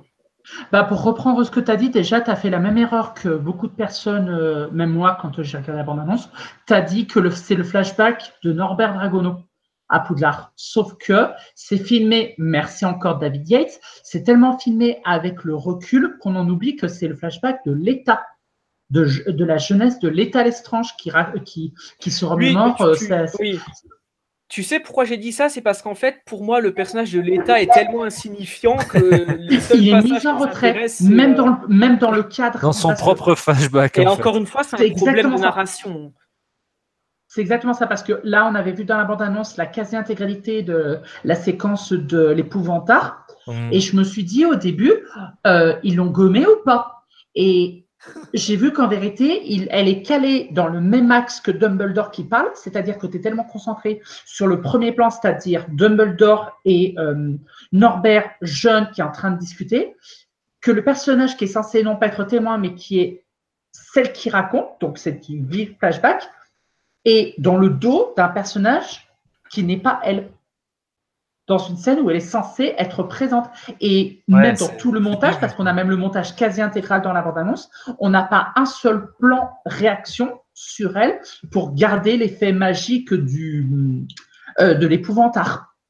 Ah ouais, mais non, mais... Oui, genre on s'en bat les couilles de sa réaction. Non, mais l'état, mais son écriture est catastrophique, mais vraiment. Et c'est pour vous dire, ça, j'ai envie de savoir vos réactions, mais pour moi, ça résume toute la déchéance du film. C'est à la fin, lorsqu'elle meurt, tu n'en as rien à faire, même pas une larme, même pas une émotion. C'est horrible. Mais c'est vrai, non, mais je ne sais pas vous, mais parce qu'elle a été très mal développée, que tu l'as. Et c'est simplement, encore une fois, de manière pompeuse dans la mythologie Rowling, c'est le personnage qui, par le hasard et par la fatalité du destin, a été meurtri, a souffert de certaines conditions et qui l'oblige à vivre dans un. C'est un peu la Neville Lontuba des animaux fantastiques. C'est du coopératif, mais c'est ça, quoi.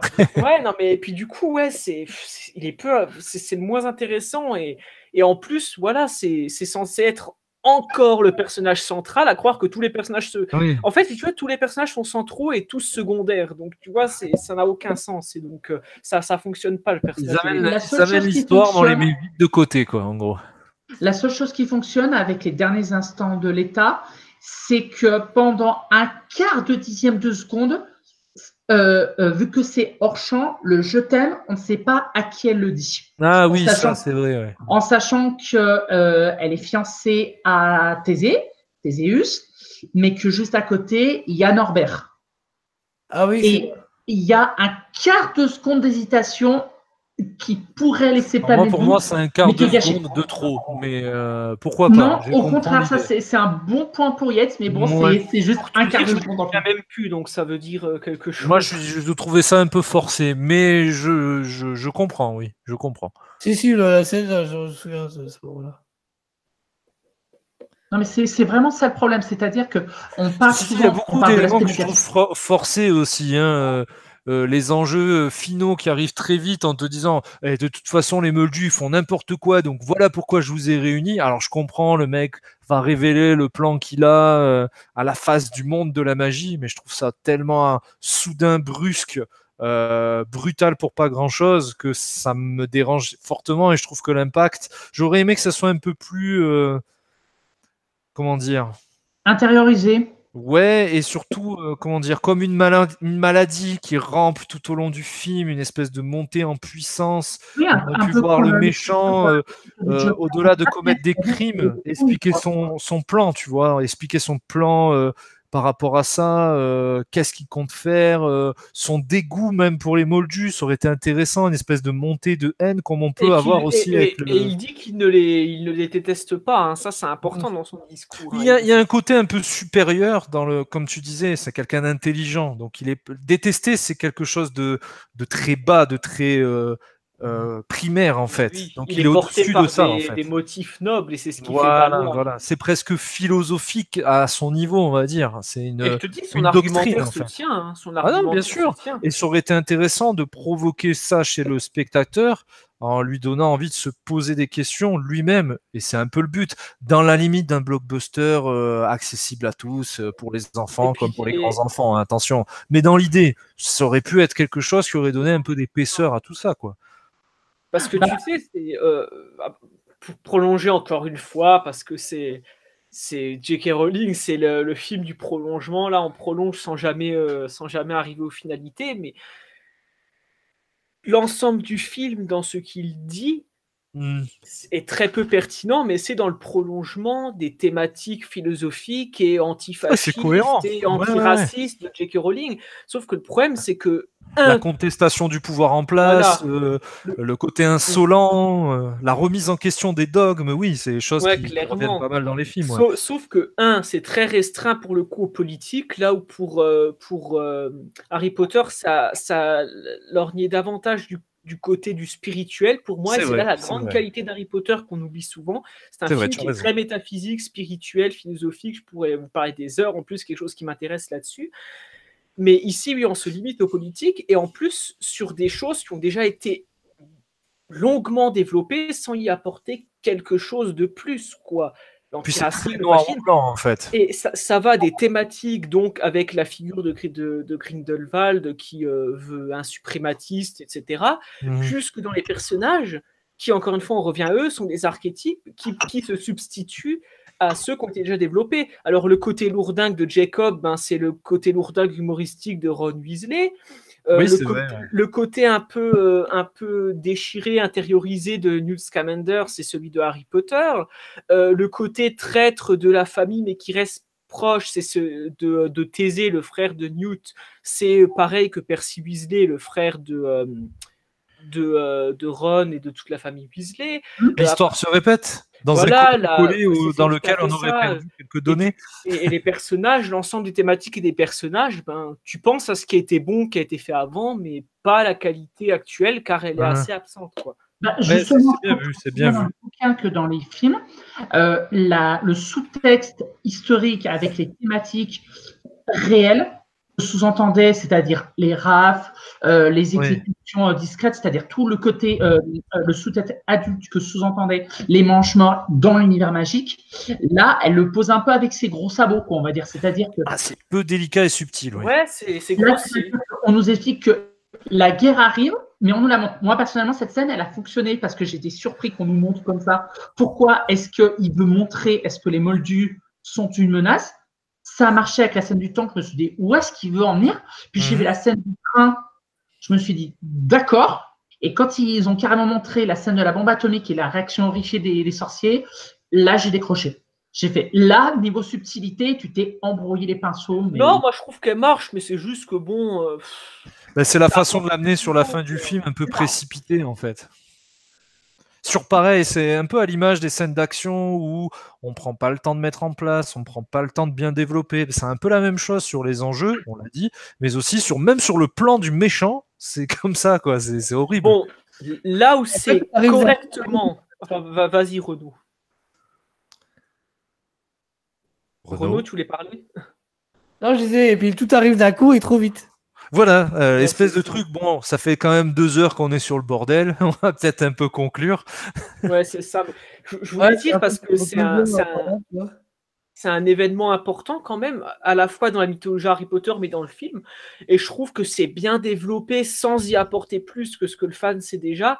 C'est la relation Grindelwald-Dumbledore, qui est quand même... Justement, vous l'avez trouvé réussi, ce passage? Moi, je trouve que dans la globale, déjà, premièrement, il ne va pas à l'encontre notamment en pré-production, ce qui avait été beaucoup reproché, c'est que l'homosexualité des deux protagonistes ne devait pas être évoquée normalement. Alors, censure ou pudeur? Non, mais telle qu'elle a été amenée dans le film, c'est bien parce que, je suis désolé, pour moi, elle est plutôt implicite. Quand même, il dit c'est plus qu'un frère, plus qu'un ami. Tu sens qu'il y a quelque chose vraiment de... Appel de phare complet, là. Hein, voilà, d'essentiel entre eux, de tonique, quoi. Je trouve qu'on n'évite pas le sujet, hein, pour le coup. Et je trouve que c'est plutôt bien amené parce que ça arrive à être subtil, à être pudique. Il a dit du bien du film, les gars. Attends, on s'arrête 20 secondes.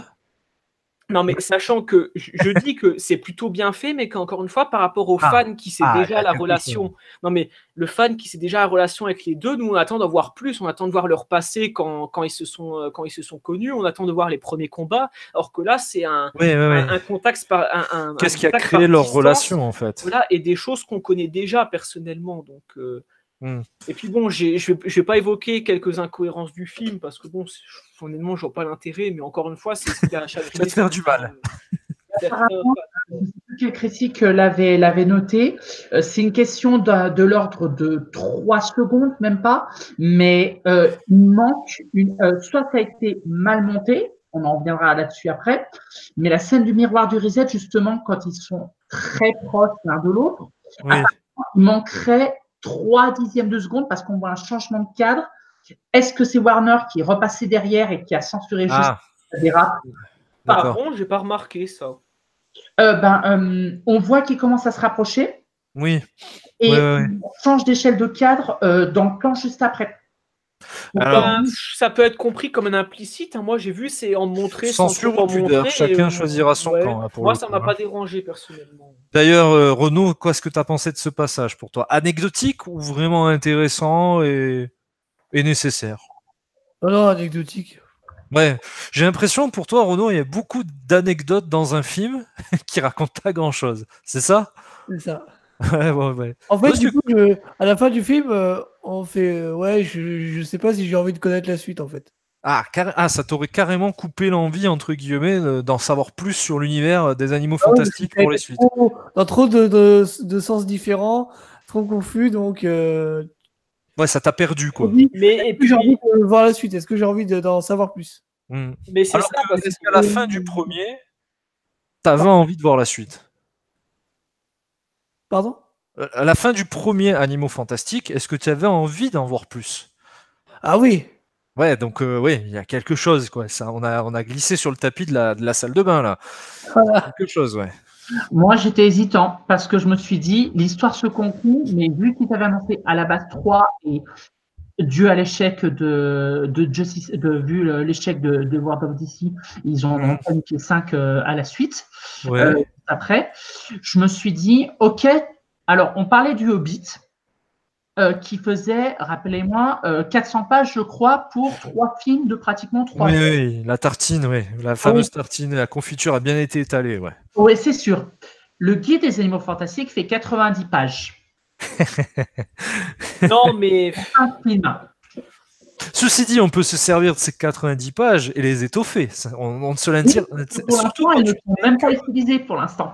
C'est comme si tu disais, le Hobbit, le créateur du Hobbit serait toujours parmi nous, et il se serait mis à écrire les scénarios des films, parce que c'est ça notre cas de figure hein, sur les Ouais, Animaux non, Fantastiques. c'est pour que Bilbo, on fasse une scène d'1 h 30, on fasse un film de 6 heures avec Bilbo qui est en train de tartiner, en train de faire des tartines pour préparer l'arrivée des nains, ou en train de faire cuire un rôti pendant 1 heure.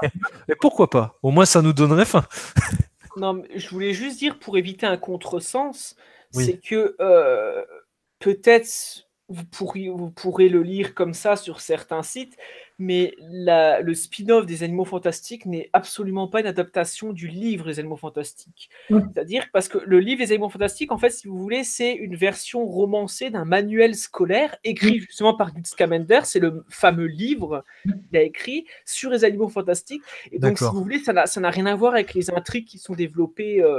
Mais si, plus ou moins, parce que ça permet pour le grand public et les Potterheads de découvrir une partie du bestiaire qu'on retrouve justement dans les films. Ce qui était le cas du premier film. En gros, c'est une encyclopédie. Oui, c'est vrai, non, mais c'est juste pour mettre à l'œuvre les bêtes. Mais je veux dire que l'intrigue qui est développée, ça part d'un projet qui est beaucoup plus global que simplement le livre des Animaux Fantastiques, quoi. On a fait une extension de l'univers d'Harry Potter et du bouquin des Animaux Fantastiques. Ouais, voilà, c'est ça. On a développé autour, on a brodé, vous utiliserez tous les mots pour développer, mais en gros, c'est ça. Quoi. Ils l'ont étiré dans tous les sens. Ouais, aussi, ouais. Jusqu'à le déformer, ça, après, seul l'avenir nous le dira. Messieurs, est-ce qu'il y a un point sur lequel vous aimeriez qu'on s'attarde, qu'on développe, nous aussi? On n'a pas parlé de la musique, tiens. Eh ben tiens, Renaud, je t'en prie. Alors, on va laisser.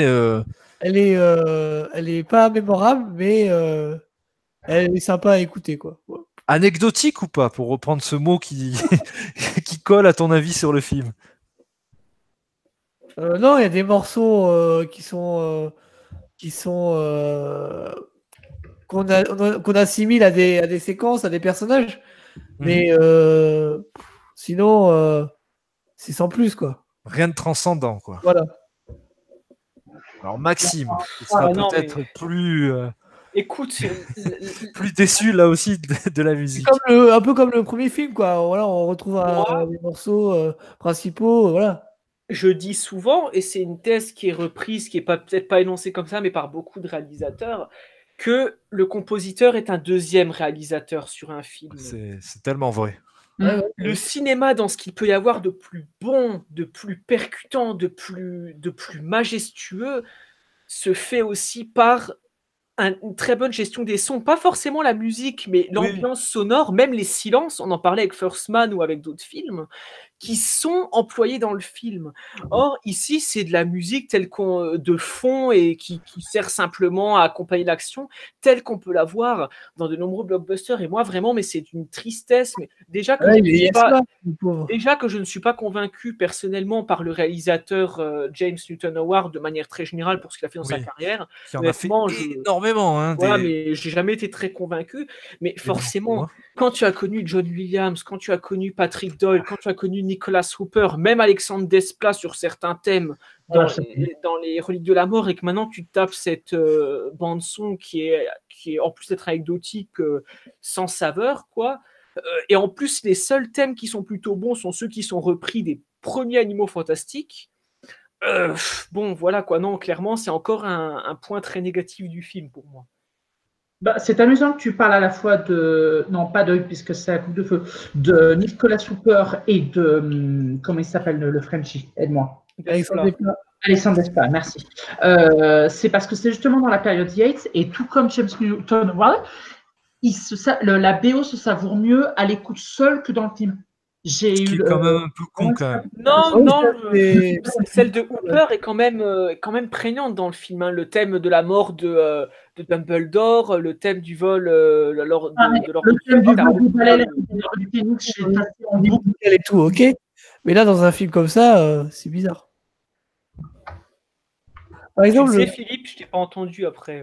Je te disais que je suis pareil que toi, le thème du vol l'arrivée de l'Ordre du Phénix, la scène des balais de Nicolas Hooper dans l'Ordre du Phénix, je l'ai passé en boucle, je sais pas combien de fois celle-là.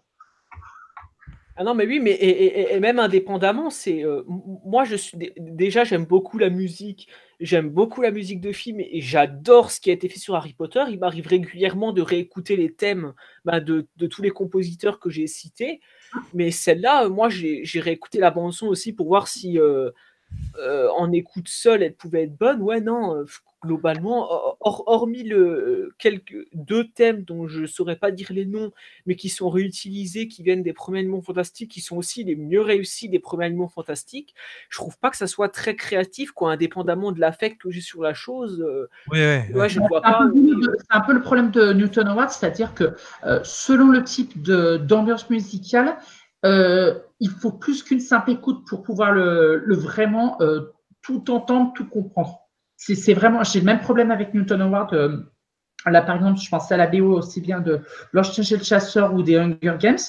Hors film, la BO passe vachement bien. Et pourtant, Voilà, c'est un peu grave parce que c'est quand même la bande son du film, quoi. Bah oui, c'est fait pour le film. Donc, C'est un peu dommage, on va dire. C'est un peu contradictoire tout ça. En revanche, si c'est un film comme The Greatest Showman, là, ça pose pas de souci. C'est lui qui a fait Greatest Showman? Non, c'est pour donner un exemple. Oui, bon là, c'est vraiment le cœur du film. Ouais. Heureusement d'ailleurs, ça sera encore pire. Oui, bah oui. Messieurs, est-ce qu'on partirait sur une conclusion sur les Animaux Fantastiques 2? Juste une dernière. Alors vas-y Philippe, justement j'allais dire, ou alors vous avez quelque chose à rajouter, je t'en prie. Alors on va passer tout ce qui est la question par rapport à Nagini ou ce que vous pensez de l'identité réelle de croyance pour éviter ceux qui n'ont pas encore vu le film. Alors mais tu peux, c'est spoiler à fond. Non, je voulais carrément poser la question qui fâche. Qui dit troisième film dit peut-être changement de réalisateur pour respecter la tradition d'Harry Potter. Non, ce sera Yates. Bah, ce sera lui. Sûr, mais c'est pas officiel, mais enfin, peut-être c'est officiel, je sais pas, mais ce sera sûr. Ou alors, à moins que ça fasse un bilan sale, mais j'ai l'impression qu'il non, d'ici 2020, avec soit Rowling, soit Yates, par souci de compatibilité avec le calendrier de Warner. Et juste une question, justement, pour respecter la tradition d'Harry Potter, et vu qu'il avait réalisé le troisième film, vous partiriez sur qui pour le remplacer? Là, c'est le premier réalisateur qui vient. Philippe Lachaud, mais non, je plaisante. Très bonne vanne. Moi, le David Yates de ses anciens films, moi, ça me va très bien. Moi, Oui. Voilà, quoi, mais sinon, j'en sais rien. Moi, il y a de très bons réalisateurs. Moi, tant qu'on me fait un bon film qui reste. Alors, après, entre ce que tu veux, ce qui sera fait, ouais, entre David Yates, quel autre Yes Man fonctionne bien à Hollywood en ce moment, à part lui? Bah, vu que bientôt il va se retrouver au chômage après Game of Thrones, c'est le beat du reboot d'Hellboy. Oui, je suis prophétique. Je dirais Neil Marshall, je sais pas pourquoi. Bah voilà, partons sur lui, je te suis. Et en plus, il est anglais. Et il vient en plus. Eh ben voilà, on a trouvé la victime parfaite. Vu la relation qui est celle qu'elle est entre Yates, la Warner et ils ont l'air de bien s'entendre, non? À moins qu'il y ait une crise ou je ne sais quoi qui se. Oui, rappelle-moi David Yates qu'il a réalisé pour Warner entre le 8e Harry Potter et. Mais il a fait Tarzan. Voilà, merci. Oh, ça va, il est pas non plus mauvais. J'ai pas osé le voir, même s'il y a Margot Robbie. Moi, je l'ai pas vu, donc. Je pense que vous n'êtes pas obligés, les gars, mais effectivement, c'est pas non plus à vomir, mais bon. C'est du niveau de ce qu'on a vu? Alors, je vous laisse imaginer. Puisque tu poses la question, c'est moi, et putain, mais ça me fend le cœur de dire ça parce que j'adore la personne, mais plutôt que de voir partir David Yates, j'aimerais bien le retour de Steve Kloves au scénario à la place de J.K. Rowling. Ah, c'est pas con, ça. Pas con, ouais, en effet. Là, parce que Steve Kloves, globalement, en termes d'adaptation, même si c'est beaucoup critiqué par les fans, je trouve qu'il a fait un admirable travail sur... Qu'elle s'éloigne un peu de son bébé, en gros. Qu'elle laisse la main d'autres, qui ait une réflexion à plusieurs cerveaux. Il n'est pas scénariste, c'est pas le même travail. Oui, on est d'accord. Comment, Renaud? C'est pas la même écriture. C'est pas du tout le même métier, comme vous disiez. Voilà. Ce qu'il faut savoir aussi, c'est que si je dis pas de conneries, tu parlais justement de Steve Kloves et je crois que c'est William ou Daniel Goldberg, je sais plus pour le Michael, merci. Pour l'Ordre du Phénix. Il me semble qu'elle avait pris 2 ou 3 ans d'avance, si je dis pas de bêtises. C'est-à-dire que quand le premier sortait, ils étaient déjà en train d'écrire Azkaban. Quand le troisième sortait, ils en étaient déjà au cinquième, un truc comme ça. Si je dis pas de conneries, je crois. Je sais plus. Donc là, elle a aussi elle a un peu Warner qui lui colle aux fesses pour lui dire ouais, on a un calendrier serré, donc tu as intérêt à écrire vite aussi. C'est pour pas. Les 2 ans, machin. Ouais, bon, elle avait du temps pour l'écrire entre les derniers Harry Potter et maintenant. Hein. C'est sûr. Ouais, on a eu 5 ans, quoi. Messieurs, on va partir sur notes et conclusions si vous êtes d'accord. J'ai hâte d'avoir la note de Maxime. Je ne sais pas pourquoi, je le connais, je sais qu'il est difficile, mais alors là, sur un univers qui lui est cher, Maxime, volontairement, je te fais passer en dernier, si tu es d'accord. Non, pas de problème. Ça ne veut pas dire, messieurs, que votre note m'intéresse pas et que c'est pas pertinent non plus, hein, loin de là. Mais Maxime, je sens qu'il est bouillant. Bah pour la peine, je vais commencer. Tiens, je vais être un peu impoli, je vais donner ma note et mon avis général. Vous me confirmez un petit peu avec nos échanges, Renaud et son côté anecdotique, Philippe et ses exemples très concrets de passages, de mise en scène que j'ai beaucoup aimé, et surtout les exigences de quelqu'un qui aime cet univers. Je dis pas que vous c'est pas le cas, mais qui aime beaucoup l'univers, et même David Yates, hein, donc Maxime. Je vous rejoins un petit peu sur le tout. Ma note elle serait de 9,5. J'ai même pas envie de lui donner 10. Je préfère largement le premier qui ne volait pas déjà très haut mais qui fonctionnait plutôt bien. Je trouve qu'il y a beaucoup d'éléments dans ce film qui méritaient une meilleure exploitation. On aurait dû être plus concis sur les enjeux, ça on l'a dit 150 000 fois, ça c'est certain. Il y a une petite sensation de dommage. Ça, c'est vraiment quelque chose qui m'énerve quand un film provoque ce dommage. Ouah, dommage, il y avait matière, mais non, c'est précipité. David Yates à la réalisation, je trouve que c'est plus que paresseux, c'est une catastrophe. Vraiment, c'est flou, c'est moche, ça rencontre pas grand-chose par les images et il n'y a aucun plaisir à regarder ce qui se passe devant nous. Dragono, j'avais un peu de sympathie pour lui, mais c'est un élément du décor parmi tant d'autres. Il est lui-même devenu un animal fantastique, donc pas grand-chose dans le film. Je trouve ça un peu dommage.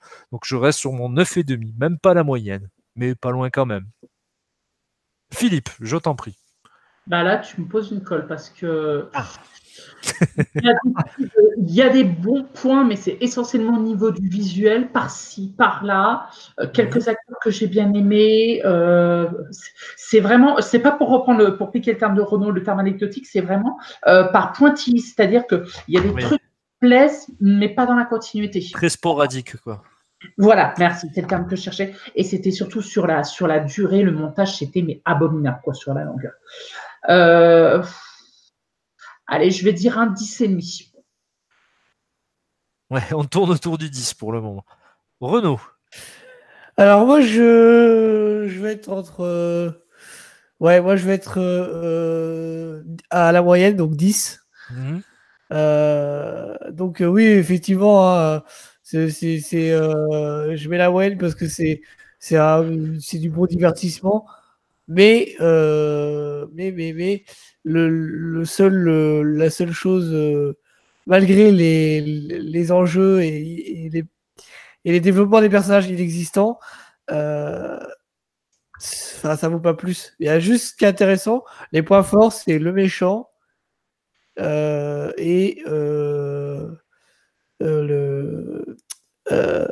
je sais plus, j'avais dit un autre truc. Le méchant et oui, les effets visuels, voilà. D'accord. Voilà. Ils sont tous. Du coup, ça vaut 10. Ils sont tous. Pour moi, c'est 10. Réussis. Donc on est 9,5, 10,5, 10. Donc le film a la moyenne, hein, pour le moment. Attention, voilà Maxime. Non, mais justement, je dis ça, mais on a très bien compris ton message. Hein. C'était plus que clair, limpide. Hein. Ça me permet en plus de rebondir et d'introduire ma conclusion. C'est les effets visuels. Non, c'est encore un énième facteur de la médiocrité du film. Avec, si vous voulez, c'est tout le temps la même chose dans ce film. C'est la détail, la sincérité. Bon, on va poursuivre sur cette voie. Le détail, la sincérité, l'attention dans l'artificialité, qui se retrouve jusque dans les décors, jusque dans la mise en scène, jusque dans l'écriture, jusque dans les effets spéciaux, ce qui fait Il y a que une le cohérence film... dans la médiocrité. Là. Voilà, mais c'est ça. Des animaux fantastiques sans âme, pratiquement. C'est ce qui fait que le film est vraiment sans âme, c'est le terme. Et donc maintenant, la question qui se pose, c'est est-ce qu'on veut voir le suivant? Ah, oui. Bon, déjà, on a perdu Renaud, je vous le dis. Ça m'intéresse plus. Hein. Moi, ça m'intéresse parce que ça reste Harry Potter et ne serait-ce que pour être au courant de ce qui se fait, voilà. Ouais. Quoi, La partie fanboy qui est en toi ne pourra pas résister. Mais c'est vrai que cette direction, s'ils veulent continuer à poursuivre avec croyance et cette histoire d'Alberius Dumbledore qui est vrai, qui est sans intérêt, quoi, ça risque d'être pas meilleur pour les prochains, mais ça serait dur aussi de faire moins pire. Donc, à voir. Apparemment, Ezra Miller aura un rôle encore plus central, quitte à faire partie des rôles principaux. Il serait peut-être temps en 2 films qui soient vraiment un peu impactants dans l'univers, quoi. Bon, et donc, moi, j'essaye, contrairement à J.K. Rowling, d'être assez cohérent avec moi-même, avec ce que le petit tacle, quoi. Et pourtant, ça me... Oui, pourtant, c'est un tacle avec les petites larmes aux yeux, quand même. Mais j'ai qualifié ce film avec un terme qui s'appelle anti-cinématographique. Je ne vois pas comment je pourrais mettre une note très positive à un film qui n'est pas cinématographique. Ouais. Pourquoi pas cinématographique? Parce qu'il ne dit rien par l'image, et ce qu'il dit par l'image est soit impertinent, soit sans saveur, quoi, surexplicatif, voilà. Ouais, et donc, je vais certainement, même si j'ai pas réfléchi, je mets ça à l'arraché, je vais mettre 4. Nous aussi, c'est... Ah oui, d'accord, c'est violent. 4 sur 20. Nous aussi, tu sais, la note, c'est du folklore, un peu comme Dragono et les animaux fantastiques dans ce film. Voilà. Non, je ne vais pas mettre plus que 4 sur 20. Donc, on a un 9,5, un 10,5, un 10 et un 4. Bon, ben voilà, je pense que ça nous a bien calmés, non ? C'est moins positif que celle sur le premier Animaux Fantastiques. Oui, donc comme quoi. Donc, là, Maxime, avec son 4, nous a calmés. Bon, après, de toute façon, s'il y en avait un qui était encore un peu excité par les Animaux Fantastiques, j'avais quelqu'un pour vous calmer, c'est Arnold Schwarzenegger. Pour participer à la table ronde, ça se passe sur la page Facebook et Twitter. Vous cliquez sur le lien du Doodle et vous renseignez les dates et les horaires proposés auxquels vous êtes disponible en précisant votre prénom et votre adresse mail. Si vous n'avez jamais participé à la table ronde, envoyez en parallèle un mail à latableronde20@gmail.com avec l'objet « Candidature » dans lequel vous nous montrez votre motivation. Donc abonne-toi et je te fais un bisou. C'était donc la table ronde sur les Animaux Fantastiques 2. Vous l'aurez compris, il y a eu de l'anecdotique, il y a eu de l'enjeu peu maîtrisé, il y a eu un 4 aussi d'une violence extrême, mais je pense que Maxime s'est très bien expliqué là-dessus, et on l'a rejoint quand même sur pas mal de points, on l'a bien accompagné, on était peut-être un peu plus indulgents. Merci à vous, messieurs, d'avoir été présents pour ce débat. Il a été compliqué à enregistrer, mais nous avons réussi, la magie du débat était avec nous. Merci Renaud d'être venu. Avec plaisir. Merci te revoit. À toi. On te revoit prochainement avec un micro qui fonctionne comme aujourd'hui. Ça serait vraiment parfait. En tout cas, tu sais que tu es le bienvenu. Mais la première fois, ça a fonctionné. Donc Oui. De toute façon, on persiste. Ne t'inquiète pas. Nos auditeurs ont l'habitude des petits tracas techniques qu'on va essayer de réparer l'année prochaine, en 2019. On promet rien, mais en tout cas, le cœur y est, ça c'est certain. Merci à toi aussi, Philippe. Merci de m'avoir invité. Toujours un plaisir de t'avoir. Et bien sûr, Maxime, j'espère que ça n'a pas été trop douloureux pour toi d'en parler, ou alors peut-être que ça t'a fait du bien, et on en est très content. Non, mais c'était aussi bien de voir la vie d'autres personnes. Mais non, bon, maintenant j'ai tourné la page, même si c'est ce que j'ai dit au début, tourner la page sans réellement la tourner, quoi. Mais du coup, il faut faire avec. Certainement, la violence de tes propos sur certains films et surtout de la note pour ce film, tu devrais changer d'avatar. Parce que c'est beaucoup trop mignon, beaucoup trop... Ah oui, justement, je suis comme Grindelwald, je cache... c'est sa technique pour atténuer, c'est un peu le propos. Il est malin. Merci à vous, messieurs, encore une fois. On se retrouve bientôt pour un prochain débat. On approche de la fin de l'année 2018. On va certainement parler d'Aquaman. Il est possible qu'on parle d'Astérix. Il est possible qu'on parle aussi de plein d'autres choses et Mortal qu'on vous Engines. réserve quelques... Pardon ? Mortal Engines. Entre autres. Ah oui, celui-là particulièrement. Et surtout qu'on vous réserve certainement quelques surprises pour la fin d'année. En tout cas, on vous remercie de nous suivre, on vous remercie de commenter toujours les vidéos, de partager, de nous laisser vos avis. On n'est pas à la course du clic, on n'est pas à la course de la vue, mais ça fait toujours plaisir d'avoir de l'interaction avec vous. Donc à très bientôt pour un prochain débat. Merci messieurs, merci tout le monde, et à bientôt avec la magie du débat, à défaut de celle des animaux fantastiques. Allez, ciao, ciao. À bientôt jeunes gens. Ciao. Ciao.